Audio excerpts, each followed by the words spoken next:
Haleluya, puji Tuhan. Salam sejahtera buat seluruh keluarga besar GPDIR Siagai. Kita kembali berjumpa dalam renungan 79. Pada saat ini kita bersama-sama di tengah-tengah situasi keadaan yang sedemikian ini. Kita masih diberi kesempatan untuk bersama-sama belajar, mendengarkan renungan firman Tuhan yang boleh memberikan kekuatan kepada kami. Kita akan baca bersama-sama firman Tuhan di dalam Yesaya pasal 49. Itu ada ayat 1 sampai ayat yang ke-26. Saya akan membaca Yesaya pasal 49 ayat yang ke-16 saja. Kita sama-sama membaca. Demikian bunyi firman Tuhan.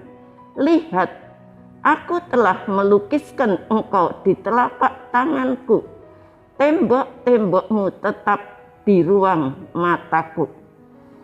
Saya beri tema firman Tuhan pada hari ini, yaitu terlukis di telapak tangan Tuhan. Terlukis di telapak tangan Tuhan. Kalau kita membaca di dalam Kejadian pasal yang kedua, ayat yang ke-7, kita sama-sama membaca Kejadian 2, ayat yang ke-7.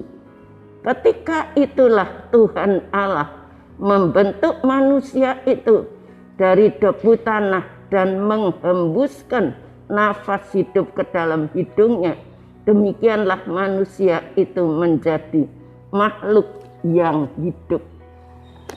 Dalam penciptaan manusia, Allah mengatakan bahwa Tuhan membentuk manusia itu dari debu tanah.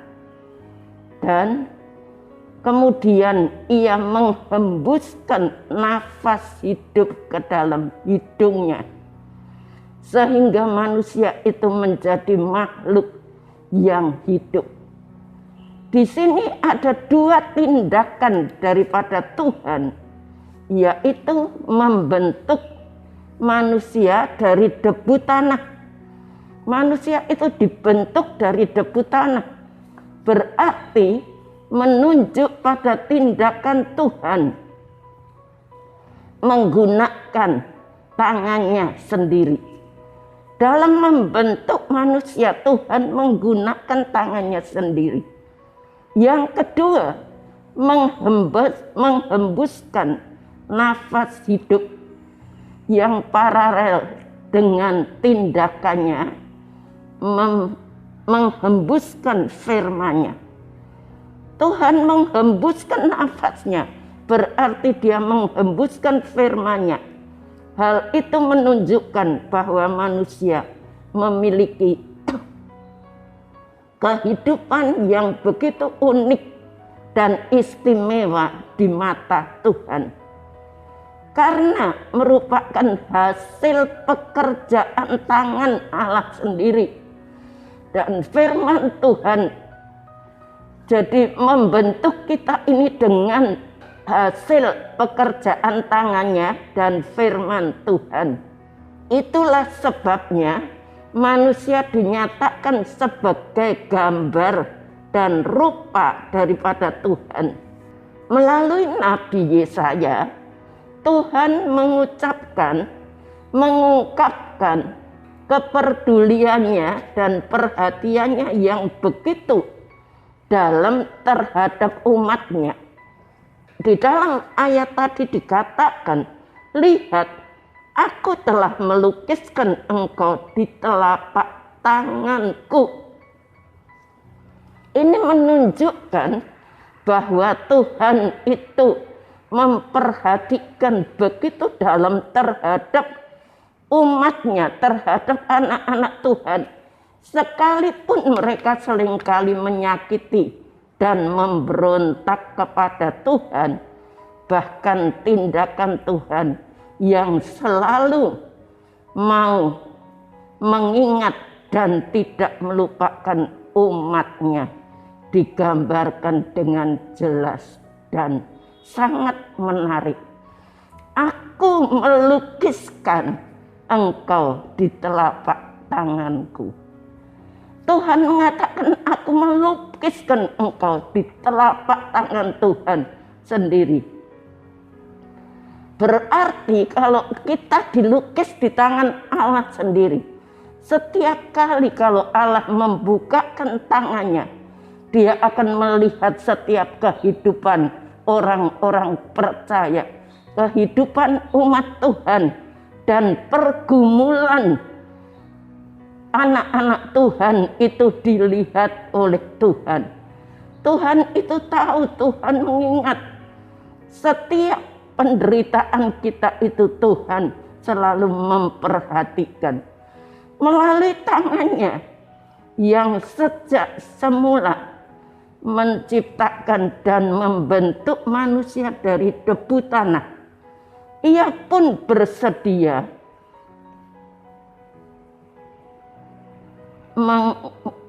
mengulurkan tangannya untuk menolong dan memulihkan keadaan kita.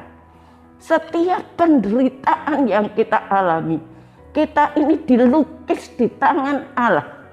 Setiap kali kita menderita, setiap kali kita menangis, kita ada masalah, ada di tangan Allah. Allah itu melihat setiap pergumulan hidup kita ini semuanya. Dalam ayat 49,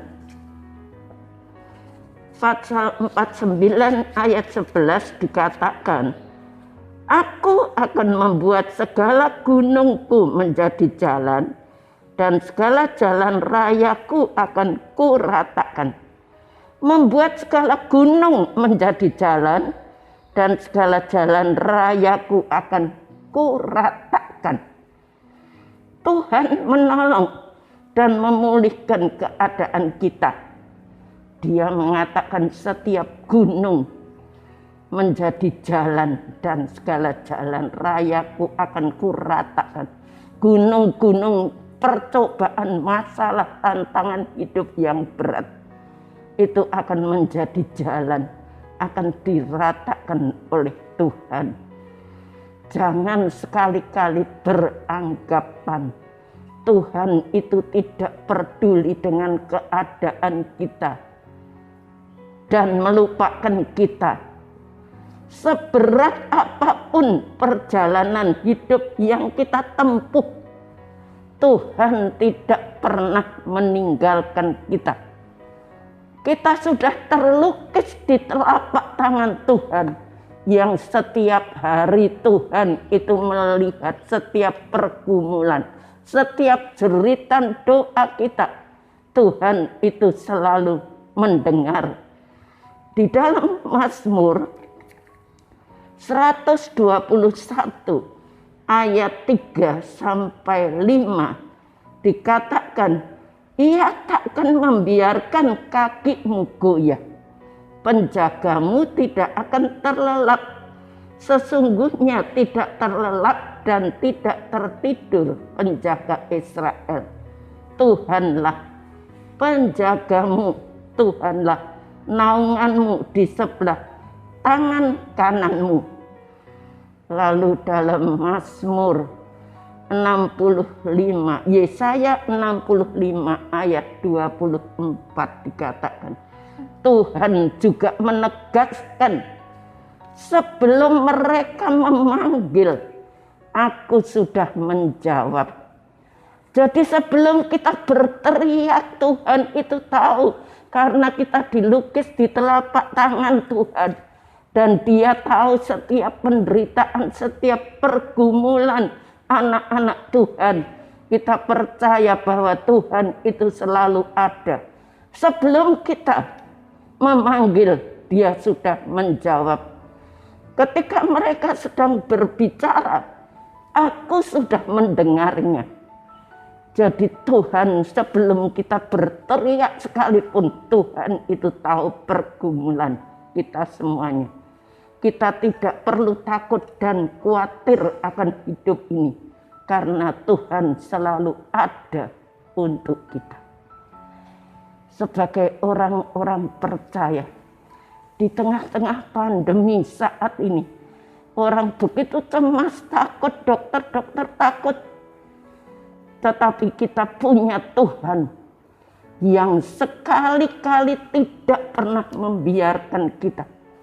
Kita sudah dilukis di telapak tangan Tuhan. Setiap kali Tuhan membukakan tangannya, Dia melihat pergumulan hidup kita. Jeritan doa kita, penderitaan kita, Tuhan melihat. Kita bersyukur kita punya Tuhan. Tuhan yang luar biasa. Tuhan yang tidak pernah meninggalkan kita. Kita tidak perlu khawatir dengan hidup ini. Karena Tuhan selalu ada untuk kita. Walaupun saat-saat ini orang-orang takut melihat situasi keadaan dunia yang kita hadapi pada saat ini. Waktu saya telepon ke Jakarta, dikatakan Jakarta itu seperti kota mati. Lampu-lampu dipadamkan kalau sudah jam 9 malam. Kita melihat keadaan itu seperti itu. Setiap hari ada jeritan, tangisan. Orang-orang yang meninggal, keluarga-keluarga yang ditinggalkan.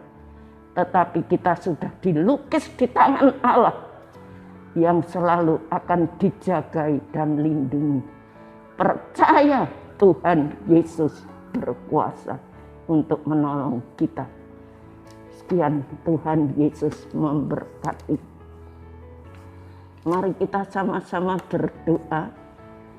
Terima kasih ya Tuhan, Engkau sudah memberikan firman-Mu kepada kami, yang boleh memberikan kekuatan kepada kami di tengah-tengah kesusahan dunia ini. Tuhan, kami memiliki Engkau Allah yang selalu Tuhan sudah menulis keadaan umat-Mu itu di telapak tangan-Mu. Setiap penderitaan yang dialami oleh umat-Mu ada di telapak tangan-Mu. Dan Engkau tidak pernah tinggalkan kami. Sebelum kami berseru, Engkau sudah menjawab kami. Tuhan, kami percaya Engkau ada buat kami senantiasa. Jemaat-Mu GPDI El Shaddai lawati tiap rumah tangga, tiap kehidupan. Ampuni kalau ada dosa, kesalahan daripada jemaat-Mu, segala kebimbangan Engkau ampuni. Kami percaya Engkau sudah melukis kami di telapak tangan-Mu. Engkau selalu menjagai, melindungi kami semuanya. Terpuji nama-Mu. Terima kasih Tuhan. Janganlah sekali-kali mencabut firman-Mu kebenaran dari mulut jemaat GPDI El Shaddai. Sebab jemaat GPDI El Shaddai berharap kepada hukum-hukum-Mu. Jemaat GPDI El Shaddai hendak berpegang pada Taurat-Mu senantiasa untuk seterusnya dan selamanya. Terima kasih Tuhan. Dalam nama Tuhan Yesus Kristus kami berdoa. Amin.